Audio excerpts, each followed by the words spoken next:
नमस्कार दोस्तों, स्वागत है आप सभी का हमारे YouTube चैनल पर हैरी स्कैरी टेल्स में। मेरा नाम हैरी है। आज मैं आप सभी के लिए बलात्कारी भूत की कैंची पार्ट 4 लेकर आया हूँ। अगर आपने अभी तक बाकी के पार्ट नहीं सुने हैं तो डिस्क्रिप्शन में लिंक दे दिया गया है, जाकर सुन लीजिएगा। और हाँ दोस्तों, हमारे चैनल को भी सब्सक्राइब कर लीजिएगा ताकि आपको हमारी नई वीडियो की नोटिफिकेशन मिल पाए। तो चलिए दोस्तों, कहानी शुरू करते हैं। चंद्र ग्रहण में चंद्रमा की किरणों के संपर्क में आने से उसके अंदर कई तरीके की नकारात्मक ऊर्जा प्रवेश कर गई। भूरा लाल के शरीर में मौजूद दवा में इस ऊर्जा के कारण प्रतिक्रिया होने लगी। इस प्रतिक्रिया के फलस्वरूप भूरा लाल के अंदर बहुत तेज यौन उत्तेजन उठने लगी। उसे ऐसे लगने लगा कि उसने अपनी हवस जल्द शांत नहीं की तो उसका शरीर तपकर जल उठेगा। वो इस अग्नि में जल रहा था कि तभी ठाकुर परिवार की छोटी लड़की नीलिमा वहां से गुजर रही थी। नीलिमा का 16 वर्ष का जवान जिस्म को देखकर भूरा से रहा नहीं गया। उसने अपनी कैंची नीलिमा के गले पर तान दी और उसे जंगल के अंदर सुनसान जगह पर ले गया। भूरा लाल इतना उत्तेजित था कि उसने नीलिमा के जिस्म से पल भर में ही सारे कपड़े नोच डाले और उसके नाजुक बदन को बड़े ही भयानक तरीके से भोगने लगा। नीलिमा कम उम्र की थी, ऐसी क्रूरता उसका शरीर सह नहीं सका और उसकी जुबान बाहर आ गई और आंख फट गई। इस दुष्कर्म से उसके प्राण के परखच्चे उड़ चुके थे। भूरा लाल पर इसका कोई असर नहीं हुआ और वो नीलिमा के मृत्यु शरीर से भी घंटों अपनी गर्मी शांत करता रहा। नीलिमा समय पर घर नहीं पहुंची तो उसके घर वालों को चिंता हुई और उसके पांचों भाई मशाल लेकर उसे ढूंढने जंगल की तरफ आ गए। थोड़ा आगे आने पर उन्हें जंगल के अंदर से आवाज सुनाई पड़ी जो कि भूरा लाल के हाफने से उसके मुंह से निकल रही थी। वहां जाने पर नीलिमा के भाइयों ने भयानक दृश्य देखा। नीलिमा का मृत्यु शरीर बिना कपड़ों के सामने था और भूरा लाल उसके शरीर को रौंदते जा रहा था। ठाकुर के लड़कों ने भूरा लाल को पकड़ लिया और सारे गांव वालों को वहां बुला लिया। नीलिमा की शव की बुरी हालत देखकर सभी को बहुत क्रोध आया। गुस्से में सभी ने भूरा को उस जंगल के बीच में ही जामुन के पेड़ से बांध दिया और उसे वहीं पर जिंदा जला दिया गया।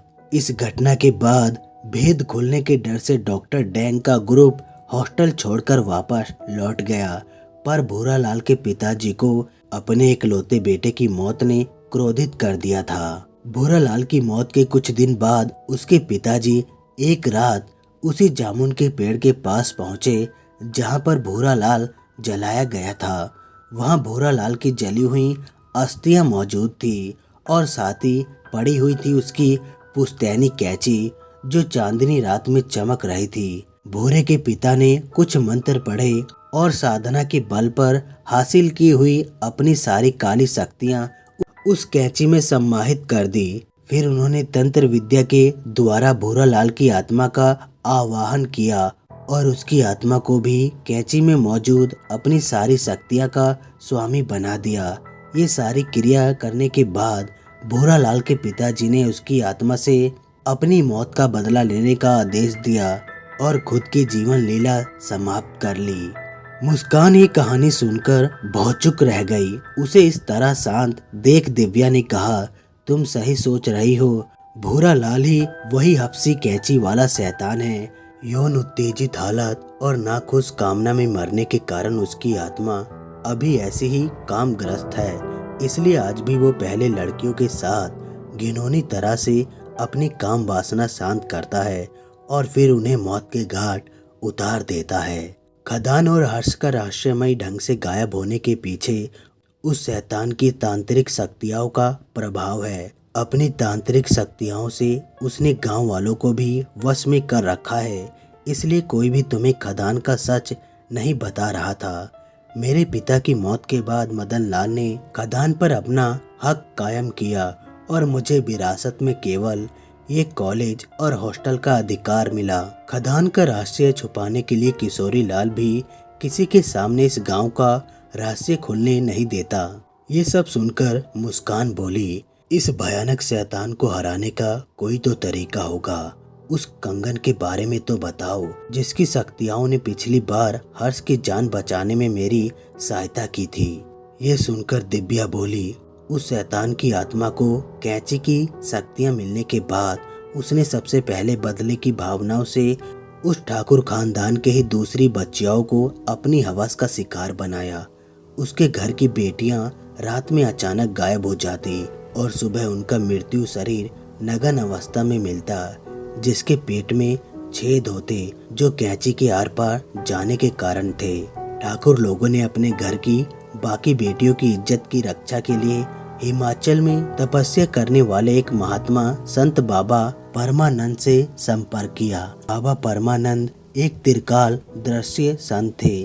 ठाकुर परिवार के अनुरोध पर वो इस गांव पधारे। अपने तप बल से उन्होंने सारा मामला समझ लिया, पर उस शैतान के पास तंत्र साधना से इतनी शक्तियां इकट्ठी हो चुकी थी कि बाबा के लिए भी उसे हराना मुमकिन नहीं था। उन्होंने अपनी शक्तियों से उत्पन्न कर ठाकुर परिवार को और मुझे कुछ आभूषण दिए। कहा कि इसे धारण करने से वो शैतान हमारा कुछ नहीं बिगाड़ पाएगा। ये तुम्हारे हाथ के कंगन और मेरे गले में पहनी हुई सोने की चैन बाबा का ही आशीर्वाद है। बाबा उस शैतान के तांडव को पूरी तरह रोक तो नहीं सके, पर उन्होंने अपने प्रभाव से शक्तियां की गतिविधियां जंगल तक सीमित कर दी। वो गांव के बाहर मौजूद ऊंची पहाड़ी पर अपना आश्रम स्थापित कर वहीं तपस्या करने लगे ताकि उस शैतान का खात्मा का उपाय ज्ञात हो सके। उनके प्रभाव के कारण ही शैतान भूरा लाल गाँव में नहीं आ सकता, पर अगर रात में चांद की रोशनी में कोई स्त्री अगर जंगल की सीमा में दाखिल होती है तब भूरा लाल की काम वासना भड़क उठती और वो उसका शिकार कर लेता है। यही उस शैतान भूरा लाल का रहस्य है जो इस गांव का श्राप बन चुका है। इतना बताकर दिव्या ने आगे कहा, अगर हर्ष को उस शैतान के चुंगल से छुड़ाना है तो हमें बाबा परमानंद के आश्रम जाना होगा। एक वही हैं जो हमें इस बला से बचाने का उपाय बता सकते हैं। ये सुनकर मुस्कान को राहत महसूस हुई कि कोई तो जरिया है जिससे वो हर्ष को वापस पा सकती है। दोनों ने सुबह होते ही बाबा से मिलने का निश्चय किया और सोने चले गए। मुस्कान को तो नींद नहीं आ रही थी, उसे बस हर्ष की चिंता थी और सुबह होने का इंतजार। सुबह होते ही मुस्कान और दिव्या तैयार होकर बाबा परमानंद के आश्रम के लिए निकल गए। हर्ष को वापस पाने के लिए मुस्कान की वो आखिरी उम्मीद थी, इसलिए मुस्कान सीधा ही आश्रम पहुंचना चाहती थी। बाबा परमानंद का आश्रम गांव के बाहर ऊंची पहाड़ी पर स्थित था। दिव्या और मुस्कान को पहाड़ी की चढ़ाई में लगभग 2 घंटे बीत गए, तब कहीं जाकर वो आश्रम के द्वार पर पहुंच पाए। बाबा के कुछ शिष्यों ने उनका स्वागत किया और बाबा के पास उन्हें ले गए। बाबा परमानंद एक चट्टान पर स्थिर होकर ध्यान मगन थे। इन दोनों की आने की हट सुन वो ध्यान से बाहर आए और दिव्या को पहचानते हुए उससे यहाँ आने का कारण जानना चाहा। बाबा यूं तो त्रिकाल दृष्टि थे, पर कामयाब पुरुष हर छोटी बात में अपनी सिद्धियां का उपयोग नहीं करते। दिव्या ने हर्ष का गायब होना और हॉस्टल में हुई दोनों मर्डर के बारे में पूरी बात बाबा के समक्ष रख दी। दिव्या की बात पूरी होने पर मुस्कान बाबा के चरणों में गिर गई और हर्ष को वापस लाने का मार्ग बताने को रोती हुई अनुरोध करने लगी। बाबा ने मुस्कान के मस्तक पर हाथ रखकर अपनी शक्तियों से उसका भविष्य देखने का प्रयास किया, परंतु उनके अंदर कोई तस्वीर नहीं उभरी। ऐसी पहली बार हो रहा था कि बाबा की त्रिकाल दृष्टि सीधा विफल हो रही थी। ये देखकर बाबा हैरान रह गए और मुस्कान से बोल पड़े, बेटी तू एक अनोखी कन्या है, तुझमें कुछ तो खास बात है, और रही तेरी समस्या की बात तो उसका हल भी बड़ा ही जटिल और कठिन है। ये सुनकर मुस्कान बोली, मुझे कठिनाइयों की चिंता नहीं है, जो भी उपाय हर्ष को वापस ला सके वो मैं अवश्य करूँगी, आप बस मुझे वो बताने की कृपा करें। बाबा मुस्कुराते हुए बोले, ये शैतान जिसने तेरे पति को बंधक बनाकर रखा है वो बड़ा ही शक्तिशाली है। उसके पास काली शैतानी शक्तियाँ का अंबार है। मुझे इतने वर्ष तपस्या करना पड़ा, तब जाकर उसकी मृत्यु का मार्ग मुझे ज्ञात हो सका। बाबा, उस शैतान की मृत्यु का मार्ग क्या है? कैसे इस गांव को उससे मुक्ति मिल सकती है? दिव्या ने जिज्ञासा होकर पूछ लिया। बाबा बोले, उस शैतान की मौत का मार्ग ज्ञात होते हुए भी मैं उसका कुछ नहीं कर सकता। उस शैतान भूरा लाल की कुंडली और भाग्य रेखा के अनुसार उसकी दुष्ट आत्मा का खात्मा और उसका काला साम्राज्य केवल उस शैतान भूरा लाल का अंश द्वारा ही संभव है। उस शैतान का कोई अंश ही इस गांव को उसके आतंक से मुक्त करा सकता है। ये सुनकर मुस्कान और दिव्या दोनों के मुख पर निराशा छा गई। उस भूरा लाल के परिवार के बारे में इस समय किसी को कोई जानकारी नहीं थी। ऐसे में उस शैतान का अंश कहां से आ सकता है? यही उन दोनों की चिंता का कारण था। दोनों आश्रम से अपने कमरे लौट आए। कमरे में आकर मुस्कान एक बार फिर रोने लगी। हर्ष को वापस पाने की आस उसको बाबा से थी। बाबा ने उपाय भी बताया पर वो किया नहीं जा सकता। इसलिए मुस्कान को लगा कि उसने हर्ष को हमेशा के लिए खो दिया। मुस्कान का रोना चालू ही था कि कमरे का फोन बज उठा। दिव्या ने फोन रिसीव किया तो सामने से मुस्कान की माँ बोल रही थी। दरअसल जब हर्ष और मुस्कान भवानीपुर के लिए निकले थे तब मुस्कान की मम्मी धार्मिक यात्रा पर गई हुई थी। आज वापस आने पर मुस्कान के पिता से उन्हें उसकी भवानीपुर में रहने का पता चला। ये बात पता चलते ही उसकी मां ने तुरंत घबराते हुए मुस्कान को फोन लगा दिया था। दिव्या ने मुस्कान की मां को हर्ष के गायब होने और मुस्कान की हालत के बारे में जानकारी दी और साथ में बाबा से मुलाकात, उनके द्वारा बताए गए समाधान के बारे में भी बताया। ये सब सुन मुस्कान की मां ने मुस्कान से बात करने को दिव्या से कहा। मुस्कान अपने को संभालती हुई फोन पर आई तो मुस्कान की मां बिमला देवी ने सबसे पहले कहा कि मुस्कान बेटा चिंता मत करो, हर्ष वापस जरूर आएगा। ये सब सुन मुस्कान गुस्से से बोली, माँ मुझे झूठी तसल्ली मत दो। आपने बाबा के द्वारा बताए गए समाधान सुना? ये रास्ता किसी काम का नहीं है और शैतान का खात्मा नामुमकिन है। ये सुन माँ बोली, बेटी मैं तुझे आज तेरी जिंदगी से जुड़ी सबसे बड़ी राज की बात बताती हूँ। आज से 21 वर्ष पहले एक बार जून के महीने में माँ कामाख्या देवी के मंदिर दर्शन करने गई थी। हमारा पूरा 10 दिन तक वहाँ रुकने का क्रियाक्रम था। इन्हीं दिनों यहाँ अम्बुबाची मेला लगा हुआ था। वहाँ मेरी मुलाकात जानकी देवी नाम की एक महिला से हुई। कामाख्या क्षेत्र तांत्रिक साधनाओं का प्रमुख क्षेत्र है। जानकी उस क्षेत्र की सबसे बड़ी तंत्र साधिका विनोदिनी के अंतर्गत मैं वहाँ तरह तरह के साधना करती। जानकी पेट से थी पर विनोदिनी द्वारा बताई हुई कठिन से कठिन तंत्र क्रिया मंत्र जाप वो सरल से कर लेती। मेरी जानकी से दोस्ती हो चुकी थी। जानकी ने बातों बातों में अपनी दुख भरी दास्तां मुझे सुनाई। वो मनाली के गांव भवानीपुर से भागकर आई हुई थी। भागने का कारण ये था कि उसका पति शैतान का साधक था और अपनी काली शैतानी शक्तियों से जानकी की कोख में पल रहे बच्चे को भी शैतानी शक्तियों का साधक बनाने की प्रेरणा कोख में रहते हुए ही दोनों चाहता था। उसका मानना था कि अगर कोख में ही बच्चा उन तंत्र शक्तियों के प्रभाव में रहेगा तो बड़ा होकर उचित कोटि की तांत्रिक सिद्धियां प्राप्त कर सकेगा। जानकी कामाख्या देवी की एकमात्र पुजारी थी। वो इन शक्तियों की काली छाया अपने बच्चे पर नहीं पड़ना देना चाहती थी। इसलिए वो यहाँ कामाख्या शक्तिपीठ चली आई थी। यहाँ देवी की भक्ति और सकारात्मक शक्तियाँ की उपासना करके वो उस बच्चे के बाप द्वारा गर्भ किए गए विफल करना चाहती थी। एक दिन कामाख्या मंदिर में वो मंत्र जाप कर रही थी कि उसे प्रसव वेदना हुई। उसके गर्भ पर हुई शैतानी प्रयोग के कारण ये पीड़ा तेज होती गई। उसने कड़ी मशक्कत के बाद एक सुंदर कन्या को जन्म दिया। कन्या के जन्म होते ही जानकी की हालत बिगड़ने लगी।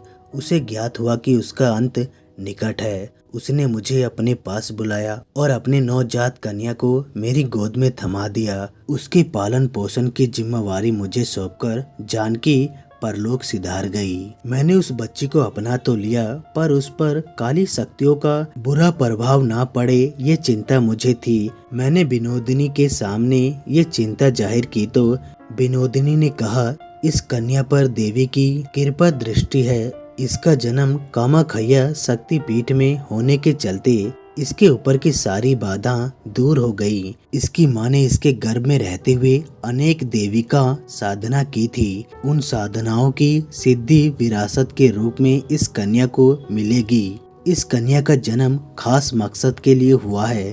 विनोदिनी ने मुझे मंदिर से कामिया सिंदूर देते हुए कहा कि इस कन्या की शादी के समय इसी सिंदूर से इसकी मांग भरी जानी चाहिए। शादी के बाद जब कभी भी ये कन्या इस सिंदूर को अपनी मांग में लगाएगी और देवी का ध्यान करते हुए इस मंत्र का जाप करेगी, उसके अंदर मौजूद देवी का शक्तियाँ जागरूक हो जाएंगी, जिसके बाद ये कन्या किसी भी प्रकार की बड़ी से बड़ी शैतानी शक्तियों का सामना करने में सक्षम हो जाएगी।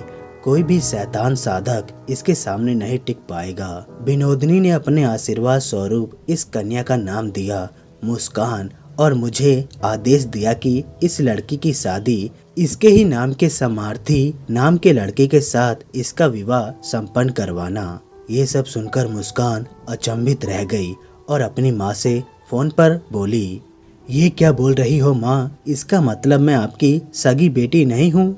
इतने सालों में आपने मेरे लिए क्या कुछ नहीं किया और मैंने आपको कितनी बार तकलीफ पहुँचाई, पर आपने मुझे सगी माँ से बढ़कर प्यार दिया है। पर एक बात बताओ, मेरी जानकी माँ की बेटी होने से उस शैतान का खात्मा कैसे होगा? माना कि कामिया सिंदूर लगाना और देवी की मंत्र से मुझे देवी का शक्तियाँ प्राप्त होंगी, परंतु उस शैतान का अंत तो केवल उसका ही अंश कर सकता है। मुस्कान, तुम उस शैतान की ही अंश हो। बिमला देवी ने सबसे बड़ा विस्फोट कर दिया और आगे बोली, हाँ मुस्कान, वो दुष्ट हैवान भूरा लाल ही जानकी देवी का पति है और तुम्हारा असली बाप भी। उसी की मारपीट से बचने के लिए जानकी देवी कामाख्या शक्तिपीठ आई थी। मुस्कान को आज झटके पर झटके मिल रहे थे। उसके जीवन का सबसे बड़ा सच आज उसके सामने था। मुस्कान की माँ का फोन कट हुआ तो दिव्या मुस्कान के चेहरे पर हैरानी के भाव देखकर पूछने लगी कि माँ ने क्या कहा। इस पर मुस्कान खुद को संभालती हुई बोली, हमें शैतान के जिस अंश की तलाश थी वो तुम्हारे सामने है दिव्या। तुम सही समझ रही हो, मैं उस शैतान की ही संतान हूँ, उसका इकलौता जीवित अंश। फिर मुस्कान ने पूरी बात विस्तार से दिव्या को बताई।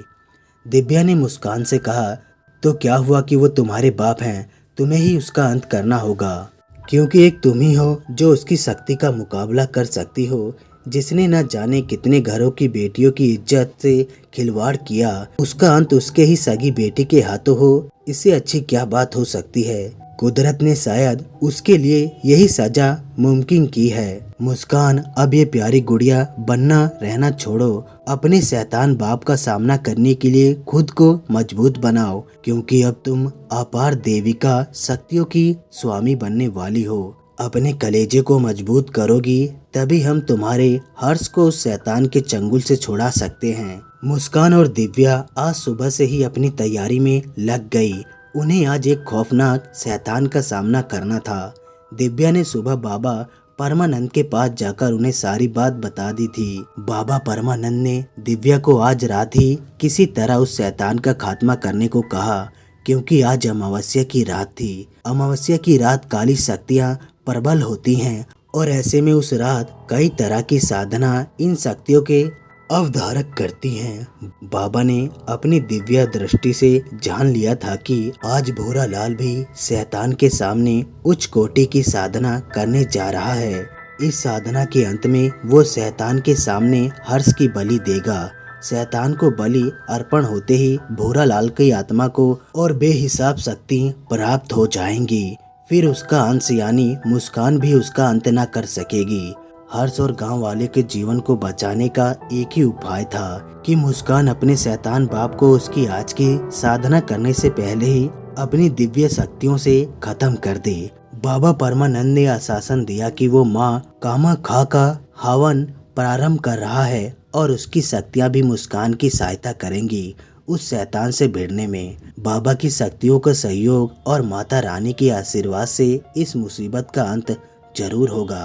बाबा की बात सुनकर दिव्या को भी घबराहट होने लगी, क्योंकि अगर आज मुस्कान इस शैतान का खात्मा नहीं कर पाई तो फिर इस गांव के सभी लोगों के प्राण संकट में पड़ जाएंगे। ज्यादा शक्तिशाली भूरा लाल इन गांव वालों पर कहर बनकर टूट पड़ेगा। दिव्या को बाबा के आश्रम से लौटने तक शाम हो चुकी थी। कुछ ही देर में अमावस की काली रात शुरू होने को थी। दिव्या ने मुस्कान को सारी बात बताई तो एक बार उसका भी मन घबरा गया। वक्त कम था, दोनों ने तुरंत खदान की तरफ निकलने का फैसला किया। मुस्कान ने सुबह ही विवाह के समय मिली खामिया सिंदूर की डिब्बी बाहर निकालकर अपने पास रख ली थी। धीरे धीरे सूरज डूब रहा था और अंधेरे का वजूद जंगलों को अपने आगोश में लेते जा रहा था। थोड़ी ही देर में मुस्कान और दिव्या मंदिर के पास वाली पहाड़ी पर पहुंच गई थी। वहां पहुंचने पर उन्हें आज भी कहीं खदान का नामो निशान नहीं दिख रहा था। दिव्या ने मुस्कान की तरफ देखा, जल्दी कुछ उपाय सोचने को कहा, क्योंकि वक्त बीतते जा रहा था और उसके साथ हर्ष के जीवन पर खतरा भी बढ़ते जा रहा था। मुस्कान ने अपनी माँ से कही बात का स्मरण किया और कामिया सिंदूर की डिब्बी से थोड़ा सा सिंदूर लेकर अपनी मांग में भर लिया। फिर अपनी माँ के द्वारा बताए गए मंत्र का आंख बंद करके पाठ करने लगी। मंत्र चरण करने से सिंदूर जागरूक हो गया और मुस्कान अपने अंदर देविका शक्तियों का कंपन महसूस करने लगी। दिव्या ने देखा कि मुस्कान के चेहरे पर एक दिव्य तेज उभार आया है। उसकी आंख अग्नि के समान मालूम हो रही है। मुस्कान ने मंत्र चरण बंद करे दो बड़ी पहाड़ियों के बीच क्रोध के भाव से देखा। उसकी आंखों से दिव्य ज्योति निकली और इन पहाड़ियों से जा टकराई। ज्योति के टकराने से दोनों पहाड़ तेज आवाज के साथ फट पड़े और उनके फटते ही बीच से खदान का दरवाजा दिखाई देने लगा। खदान के सामने आते ही मुस्कान ने दिव्या का हाथ पकड़ा और दोनों खदान में प्रवेश कर गई। दिव्या मुस्कान की शक्तियों का प्रभाव देख निश्चिंत हो गई थी, पर खुद एक बड़ी गलती कर बैठी थी। घर से निकलते समय मुस्कान और दिव्या ने स्नान किया था और बाबा द्वारा दिए आभूषण यानी कंगन और चैन को उस समय उतार दिया था, पर जल्दीबाजी में उन्हें वापस धारण करना भूल गई। मुस्कान तो दिव्य शक्ति से लैस थी, पर दिव्या सुरक्षा विहीन ही उस खदान में चली गई जो शैतान भूरा लाल का अड्डा था। खदान के भीतर जाते ही उन्हें सुंदरता का एहसास हुआ। थोड़ा भीतर और जाने पर उन्हें सुरंग का जाल चारों तरफ दिखने लगा। इन सुरंगों की दीवार सुनहरे रंग की थी, जो चांद की मध्यम सी भीतर आती रोशनी के कारण चमक रहे थे। मुस्कान और दिव्या के कानों में ऊंची आवाज में हो रही तांत्रिक मंत्र के स्वर गूंजने लगे। ये आवाज भूरा लाल की थी, जिसने अपनी अमावस्या की साधना आरंभ कर दी थी। दोनों लड़कियां आती हुई आवाज की दिशा में एक सुरंग के अंदर आगे बढ़ती गई। सुरंग के अंत में उन्हें गोलाकार समतल जगह दिखाई दी। उस जगह का नजारा भयावह था। पत्थर के एक स्तंभ पर हर्ष नग्न अवस्था में बंधा पड़ा था। उसे अपना होश ही नहीं था। उसकी दाहिनी तरफ काला पत्थर का एक विशाल विचलित पत्थर था। उस काले पत्थर की मूर्ति का मुख भी भयानक दिखाई पड़ रहा था। उस मूर्ति के खुले मुंह से लाल रंग की लंबी जुबान बाहर की ओर लटक रही थी। उस मूर्ति के सामने हवा में कैंची लहरा रही थी, जैसे कि वो हवा में ही नृत्य कर रही हो। वहीं से मंत्रों की ध्वनि भी आ रही थी। मुस्कान ने अपनी आंखें कुछ देर बंद की और माँ कामाख्या का ध्यान किया। फिर जब आंख खोली तो वो सूखा लाल हो चुकी थी। मुस्कान ने जब उस कैंची की तरफ नजर घुमाई तो अपनी दिव्य दृष्टि से वो अपने दुष्ट हैवान बाप को साफ देख पा रही थी। जलने से मृत्यु होने के कारण उसका देह पूरी तरह से काला हो गया था। उसका कद सामान्य व्यक्ति से काफी ऊंचा था और वो निर्वस्त्र अवस्था में कैंची हाथ से लहराता हुआ नृत्य कर रहा था और साथ में विचित्र मंत्रों का जाप उसके मुंह से जारी था। मुस्कान ने तेज स्वर में कहा, ओ दुष्ट व्यक्ति, तेरा खेल खत्म हुआ। अब अपना पंखड़ा बंद कर और अपनी दर्दनाक अंत का सामना करने के लिए तैयार हो जा। मुस्कान के स्वर में उत्पन्न कंपन से गुफा की दीवार भी हिलने लगी। मुस्कान ने अपने हाथों के इशारे से एक बड़े पत्थर को शैतान की तरफ उछाल दिया।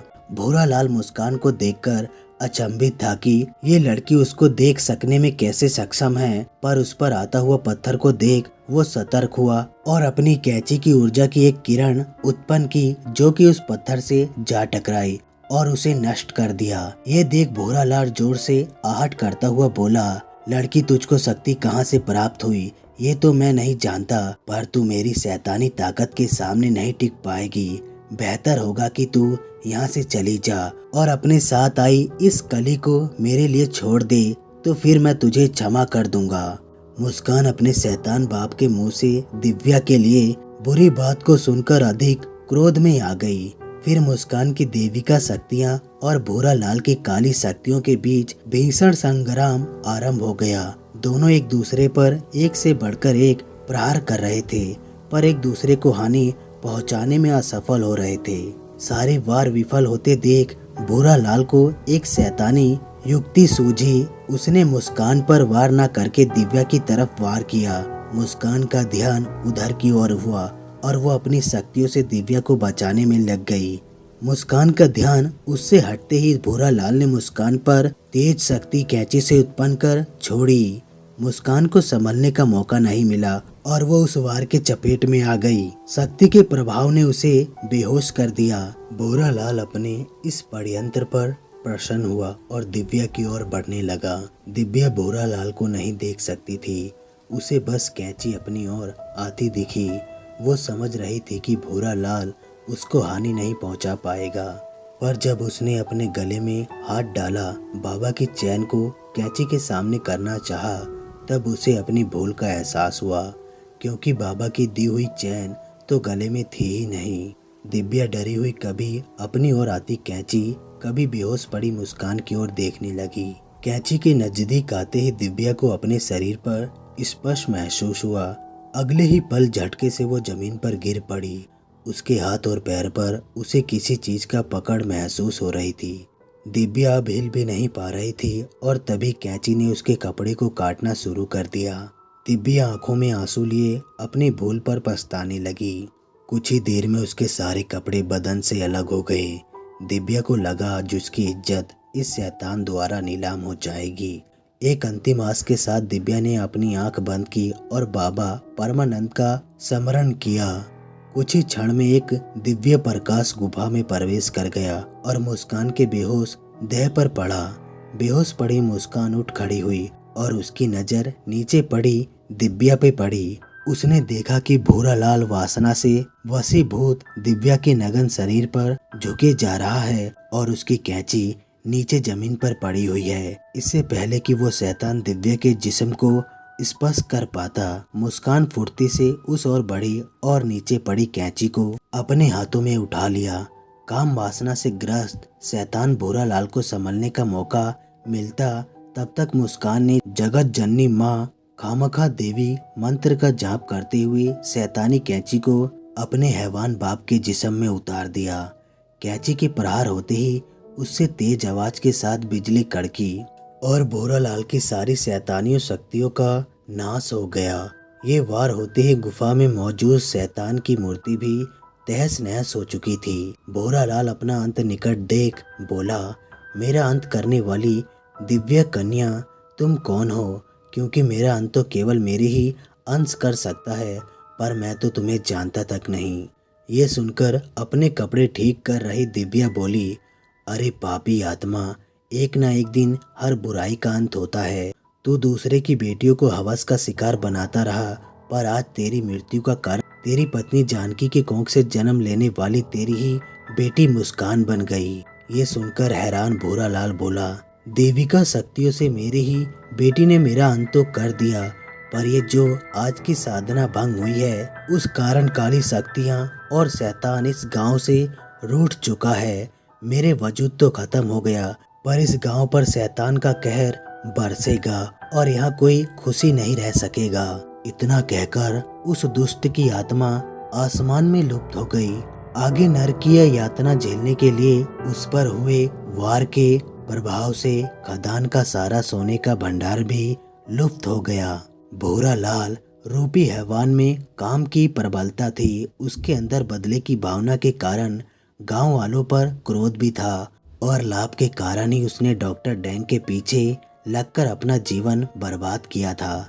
यानी गीता में बताया गया है तपन के तीनों साधन भूरा लाल में थे, इसी कारण ही उसकी इतनी दुर्गति हुई। शैतान का अंत होते ही हर्ष भी अपने होश में आया। दिव्या ने उसे यहाँ हुई सारी घटनाक्रम के बारे में बताया। हर्ष को मुस्कान पर बहुत गर्व महसूस हुआ। इस घटना के बाद हर्ष और मुस्कान को सरकार ने सम्मानित किया। दिव्या लंदन लौट गई थी। हर्ष और मुस्कान दोनों ने इसी गांव में रहने का निर्णय लिया और मुस्कान के पिता भूरा लाल की जायदाद पर अपना मकान बनाया। दोनों के प्रेम के चर्चे सारे गांव में थे। हर्ष अब मुस्कान को और भी समय देने लगा। थाने से एक दिन जब हर्ष ड्यूटी करके आया तो मुस्कान लाल साड़ी पहनकर उसका इंतजार कर रही थी। ये साड़ी हर्ष ने उसके जन्मदिन पर गिफ्ट की थी। मुस्कान मांग में सिंदूर और माथे पर लाल रंग की बिंदी में बहुत प्यारी लग रही थी। हर्ष ने बेड की तरफ देखा तो मुस्कुरा उठा क्योंकि उसका बेड आज फूलों से सजाया गया था। हर्ष से रहा नहीं गया। उसने मुस्कान को गोद में उठाया, बिस्तर पर लेटा दिया। धीरे धीरे हर्ष मुस्कान को चूमने लगा और दोनों के शरीर के बीच बाधा बन रहे कपड़े कब उतर गए पता ही नहीं चला। दोनों प्रेम के सागर में गोते खाने लगे। गांव में रहते हुए दोनों का समय अच्छे से बीत रहा था।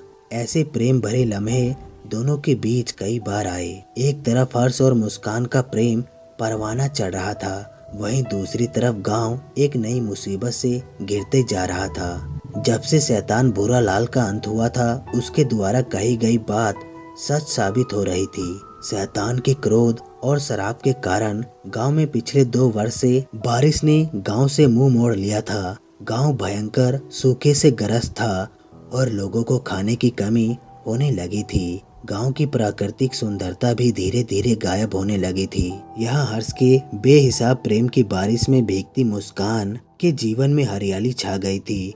वो गर्भ धारण कर चुकी थी और हर्ष के प्यार की निशानी उसके अंदर पल रही थी। गर्भ अवस्था में मुस्कान और खिल गई थी और उसके चेहरे की आभा देखने लायक थी। हर्ष मुस्कान का बहुत ख्याल रखता, उसे कोई भी तकलीफ नहीं होने देता था। समय बीतता गया और देखते देखते 9 महीने बीत गए। एक दिन मुस्कान को पीड़ा होने लगी और उसने अपने पड़ोसी से हर्ष को थाने में खबर भिजवाई। उसका पड़ोसी उसे गांव के स्वास्थ्य केंद्र में ले गया, जहां कुछ ही देर में हर्ष भी आ गया। दोनों का गांव वाले बहुत सम्मान करते, इसलिए खबर सुनते ही लगभग सारा गांव ही वहां जमा हो गया। इस मासूम गांव वालों पर दुखों का पहाड़ था, फिर भी सब भूल वो हर्ष और मुस्कान की खुशी में शामिल होने आ गए थे। कुछ ही देर में सबने बच्चे की रोने की ध्वनि सुनी। मुस्कान ने एक प्यारी सी कन्या को जन्म दिया है, ये जानकारी डॉक्टर ने सबको दी। इस बच्चे के रोने में अलग ही खनक थी, जैसे कोई संगीत बज रहा हो। उसके रोने की ध्वनि के साथ आसमान में बादल छाने लगे और थोड़ी ही देर में जोरदार बारिश ने गांव की प्यासी जमीन को संतुष्ट कर दिया। सारे इलाके में जैसे नवजीवन की लहर फूट पड़ी। जगत जननी माँ खामाखा के अंश ने मुस्कान की कोख में जन्म लेकर शैतान के भयानक श्राप को काट दिया था, क्योंकि जहाँ स्वयं जगदम्बा के अंश की मौजूदगी हो वहाँ पर अपार शक्तियाँ और खुशहाली का ही वास होता है। कोई भी शैतानी शराब भला उस जगत जननी माँ भगवती का क्या मुकाबला करेगा। माँ खामाखा तो रचना की देवी हैं। उन्होंने इस गांव में अपनी मौजूदगी दर्ज कराकर यहाँ जीवन को फिर से विचरित कर दिया था। मुस्कान इस दिव्य कन्या को पाकर बहुत प्रसन्न थी। उस बच्ची की मंद मंद मुस्कुराती सूरत हर किसी का दिल मोह लेती थी। उसकी मंद मंद मुस्कुराने की अदा देखकर मुस्कान ने उसका नाम स्मिता रख दिया। स्मिता के जन्म के बाद गांव में खुशहाली आती गई। उसके और मुस्कान के कारण गांव के लोगों ने महिलाओं को सम्मान की दृष्टि से देखना शुरू किया। गांव में बने कॉलेज में दूर दराज से भी महिला एडमिशन लेने लगी और कितनी महिलाओं ने अपनी कला से देश विदेश में गांव का और अपने वतन का नाम ऊंचा किया। जिस भवानीपुर गांव में कभी महिलाओं के ऊपर घिनौना अत्याचार किया गया, आज वही गांव महिलाओं के सम्मान के लिए हर जगह मशहूर हुआ। माँ भगवती की असीम कृपा से हमेशा यहाँ खुशहाली ने अपना डेरा डाल रखा। तो दोस्तों, कहानी बस यहीं तक थी। कहानी आप लोगों को कैसी लगी, लाइक और कमेंट करके ज़रूर बताएं और प्लीज़ हमारे चैनल को भी सब्सक्राइब कर लें। हम आपसे मिलते हैं नेक्स्ट वीडियो में। तब तक के लिए धन्यवाद दोस्तों।